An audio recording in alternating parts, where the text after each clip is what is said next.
Hey everyone, this is my Death Battle review. This time, Ratchet and Clank versus Jak and Daxter. Now, Ratchet and Clank are the galactic rangers that defend the entire galaxy. Yeah, they're very good at this. Now, Jak and Daxter are the warriors of Evo. They got different types of colors. I'm not sure how... I really don't know about these two characters, but which one these two will win? Ratchet and Clank or Jak and Daxter? Let's get to watch it. Alright, here we go. A new death battle.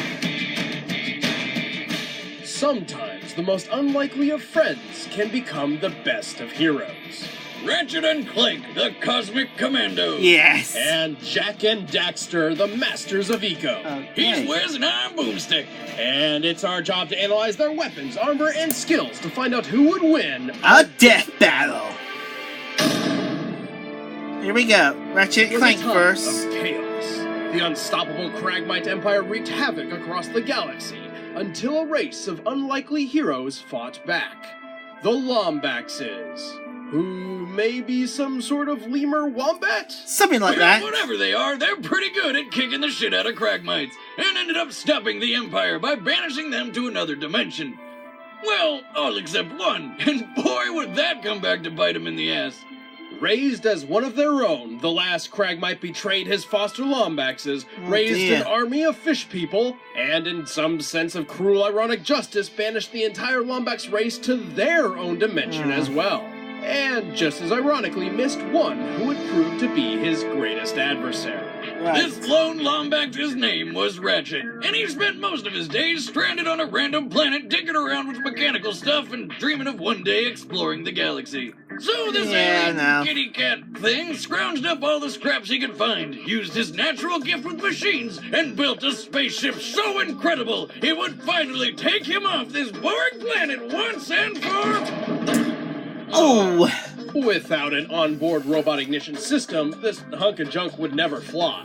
And with Ratchet's luck, it's not like one was just gonna drop out of the sky or anything. Well, you better think again, Boomstick. Well, I'll be damned. This was the Sentry Bot, serial number XJ0461. Okay. That's hard to say in conversation, and he makes a clanky sound when he falls over, so... So, name him... Call you Clank. Clank had just been assembled maybe half an hour earlier and was already running for his life. Yeah, Okay. see, he came from a robot killing machine making factory, but when the factory malfunctioned and made this little guy, it decided to scrap him for parts. So naturally, he got the hell out of there, ended up with Ratchet, and together they became the greatest hero duo in the galaxy. Okay. While they started out as an unlikely pair, they've picked up all sorts of experience along the way.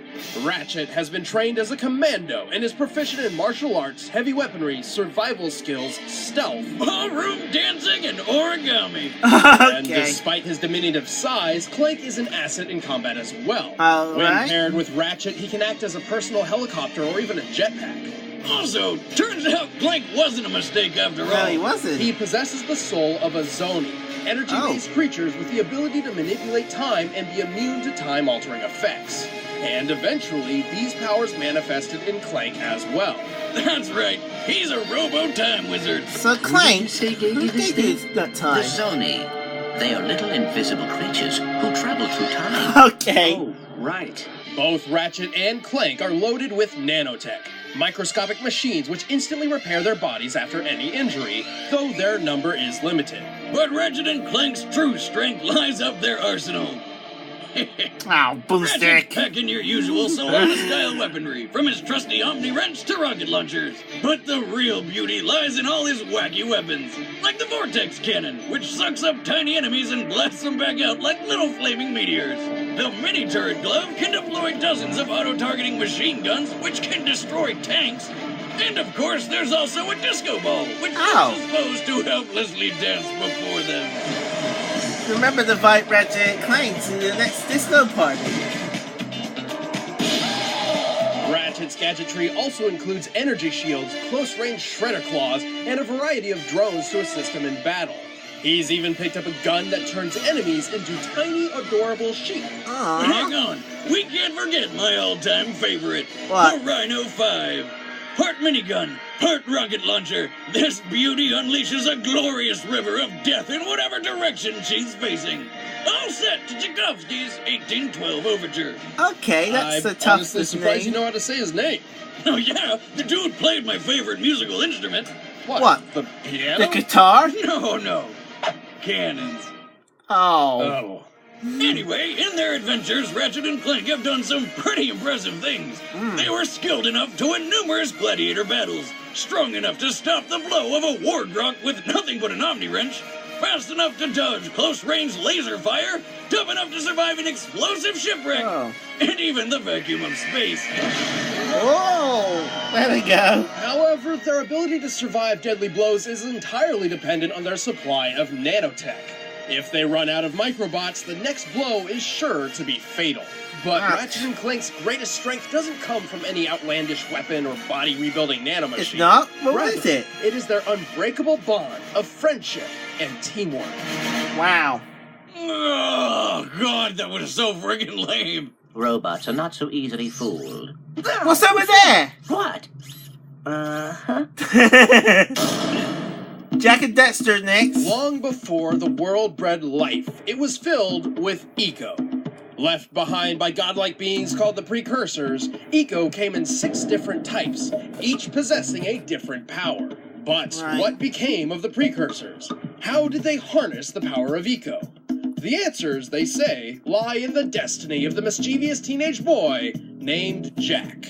Jack was born into royalty as the son of King Dumbass, ruler of Haven City. But Jack lost his future as heir to the throne when some douche named Baron Praxis overthrew his dad. The former king was separated from his son and banished to the wastelands, leaving Jack to grow up a wandering orphan. Until he was taken in and raised by Samos, the elder of Sandover Village.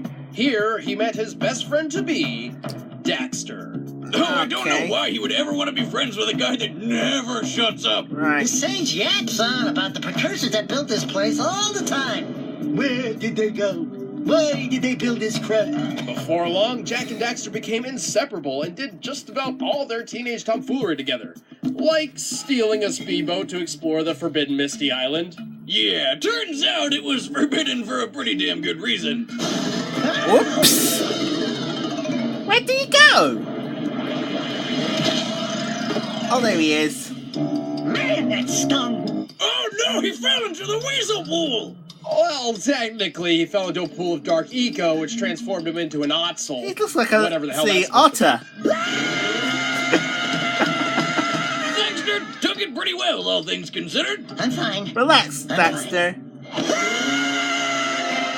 By the way, where's the unweasel pool? It's not so simple. In order to reverse Daxter's transformation, they would have to find the Sage of Dark Eco. To prepare them for this journey, Samos trained them to harness the power of Eco and, in turn, to become formidable warriors. With green Eco, Jack can restore lost health and create shields. With yellow Eco, he can launch energy projectiles from his hands. Blue Eco doubles his speed and reflexes, and red Eco does the same for his strength, allowing him to take down tough enemies with a single strike. But when their tinkering with ancient precursor technology sent them tumbling into a dystopian future, it's a long story.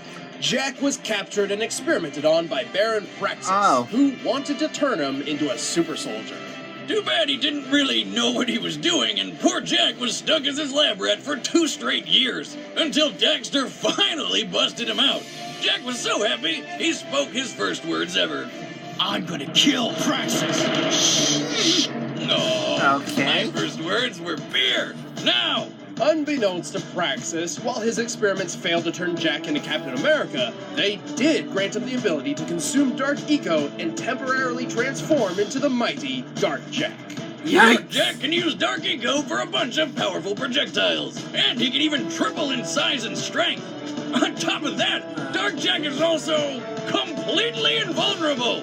That's right, we did. You haven't forgotten what I taught you, Jack. If one super form wasn't enough, Jack gained another when he came face to face with the precursors themselves. And turns out they're all otzels like Daxter. What? Oh my god.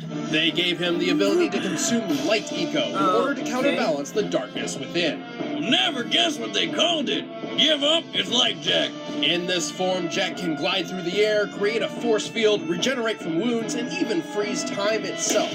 When there's not enough dark or light eco on hand to run around blasting people with godlike energy, Jack wields one of the most versatile weapons ever created, the Morph Gun. Powered by different types of eco, it can work like a shotgun, grenade launcher, or minigun. It can fire ricocheting laser shots, homing needles, and even friggin' lightning. And when Jack sets the Morph Gun to mass inverter mode, it can blast a wave of dark eco so absurd it alters the very laws of gravity on anybody within its reach. Yeah, but if that fails, they can just blast them with a supernova. It basically one-shots about anything. That's nice. This place has too much excitement. We need to move back to the country. Armed to the teeth with weapons and eco, Jack and Daxter successfully dethroned Praxis and saved Haven City thanks to several impressive feats along the way. Like getting up no problem after being crushed in a cave-in, or tearing through solid metal doors like wet paper. Daxter helps when he can, usually by steering missiles into people, but most of the heavy lifting is done by Jack. Like the one time he did this. Okay. Whoa. Jack and Daxter are incredibly resourceful. They won a gladiator-style battle with nothing but an unmodified morph gun. And their drive to win is so strong they even took first in the Crass City Grand Championship while poisoned. Ugh. Even giant terraforming robots trying to destroy the world fall to their teamwork, provided they have enough ego. They can only carry so much eco at once, roughly under a minute's worth in combat for each color type, and so they rely on replenishing their power by pulling eco from the environment. Also, Jack can be a bit reckless and doesn't always think things through. Even still, don't underestimate the duo of Jack and Daxter. It's the last thing a lot of bad guys ever did.